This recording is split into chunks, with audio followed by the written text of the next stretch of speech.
अस्सलाम वालेकुम रहमतुल्लाहि वबरकातुहू। जमात 12वीं के अज़ीज़ तलबा व तालिबात, इंशाअल्लाह आज हम उर्दू निसाब से रुबायात की तरफ बढ़ते हैं। हमारे निसाब में रुबायात जो कि मीर अनीस ही की लिखी हुई हैं तमाम की तमाम। यूँ तो आपने पिछली जमातों तक रुबायात और ख़तात वग़ैरह भी पढ़े हैं, लेकिन मुख्तलिफ़ शोरा की रुबायात आपके साथ आपके निसाब में शामिल किए जाते थे। लेकिन अब जमात 12वीं के निसाब में मीर अनीस इसी शायर की तमाम रुबायात शामिल की गई हैं। तो इंशाल्लाह आज हम सबसे पहले तो रुबाई के मफ़हूम को समझेंगे, रुबाई क्या है, और उसके बाद मीर अनीस से जान पहचान करते हुए आगे बढ़ेंगे। तो सफ़ा नंबर 96 निसाबी किताब का आइएगा। रुबायात मीर अनीस साहब की लिखी हुई हैं तमाम की तमाम। आए हम सबसे पहले पेश दर्स की तरफ बढ़ते हैं। रुबाई बहरे हज़ज के एक ख़ास वज़न में लिखी जाने वाली 4 मिसरों पर मुश्तमिल मुख्तसर नज़म है। बहरे हज़ज ये तख्ती करने के दौरान, शायरी की ये सिफत है, तख्ती करने के दौरान हमें बहरों का इस्तेमाल करना होता है। बहरों को तख्ती, जब हम कोई गज़ल या कोई शायरी की ख़ास वस्फ़ है ये, तो उस बहर के ज़रिए हम वज़न के ज़रिए हम शायरी को खूबसूरत बनाते हैं। तो उस वक्त ये बहुत सारे बहर है, जैसे बहर मुतखारिब है, बहर रमल है, बहर हज़ज है। तो उन्हीं में से ये बहर हज़ज भी है। उसके ख़ास वज़न, उसके अराकीन होते हैं अलग अलग। खैर हम किसी दिन इस पर भी बहस करेंगे। तो ये 4 मिसरों वाली एक मुख्तसर सी नज़म होती है। 4 मिसरों में 3 मिसरे, देखिएगा इसकी सिफत क्या है। रुबाई की खासियत बताई जा रही है कि 4 मिसरों पर एक छोटी सी नज़म होती है, और इन चारों में से 3 मिसरे जो है, जिसमें पहला, दूसरा और चौथा हम काफिया होते हैं। कभी चारों मिसरों में भी काफिया इस्तेमाल कर लिया जाता है, लेकिन ऐसा बहुत कम होता है। इस सिनफ की हैयत में ऐसी पाबंदी लाजमी नहीं जैसे गज़ल किसी भी वज़न व बहर में कह सकते हैं। देखिए यहाँ पर गज़ल हम किसी भी वज़न या बहर में कह सकते हैं, छोटी बहर, बड़ी बहर, या बहरों के अलग अलग, और यहाँ पर नाम भी है, उस हिसाब से हम अराकीन का इस्तेमाल करते, औज़ान का इस्तेमाल करते हुए गज़ल बना सकते हैं। लेकिन यहाँ पर ऐसी पाबंदी नहीं है। लेकिन रुबाई अपनी रिवायत के मुताबिक सिर्फ़ एक मखसूस वज़न की पाबंद है। यहाँ पर आपकी किताब में तो नहीं दिया, लेकिन मैं आपको बताती चलूँ। रुबाई के लिए जो वज़न मुकर्रर किया गया है वो है ला हौल वला कुव्वता इल्ला बिल्लाह, ला हौल वला कुव्वत इल्ला बिल्लाह। ये उसका वज़न है रुबाई का। जबकि गज़ल में मुख्तलिफ़ औज़ान का इस्तेमाल किया जा सकता है, लेकिन रुबाई में ऐसा नहीं किया जा सकता।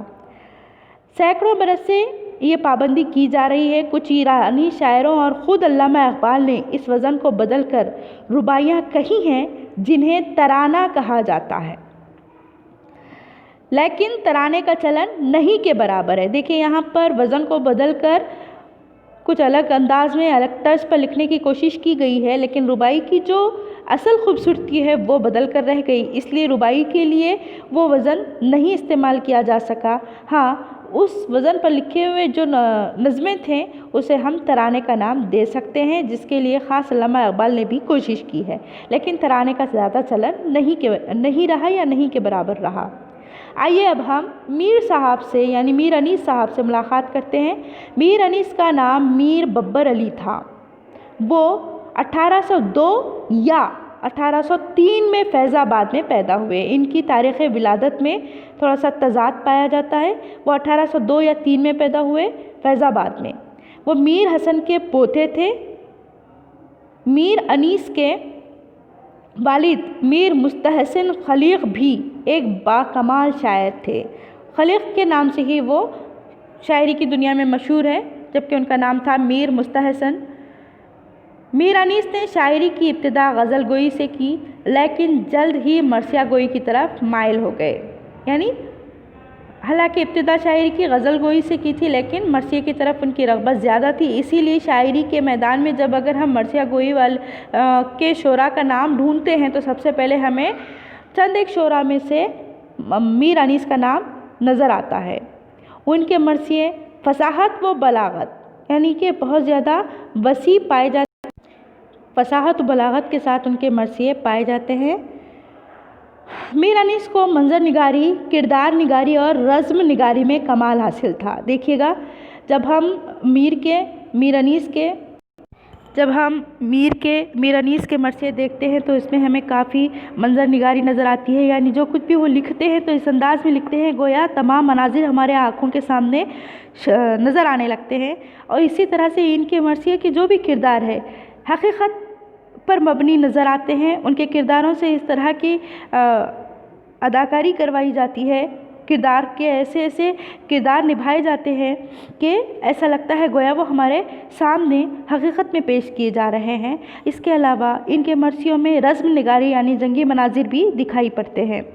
وہ واقعات اس طرح بیان کرتے ہیں کہ پوری تصویر آنکھوں کے سامنے آ جاتی ہے۔ نادر تشبیہیں، دلکش استعارے اور آسان زبان کے کلام کی خصوصیات ہیں۔ آسان زبان ان کے کلام کی خصوصیات ہیں۔ نادر یعنی کہ نئی بالکل انوکھی نئی تشبیہیں وہ لے آتے ہیں اپنے کلام میں، ساتھ ہی استعارے بھی بڑے ہی دلکش اور جاذب نظر ہوتے ہیں، جاذب عقل ہوتے ہیں۔ اسی طرح ان کی زبان وہ بیان میں بہت ہی خوبصورتی اور سہولت پائی جاتی ہے، آسانی نظر آتی ہے۔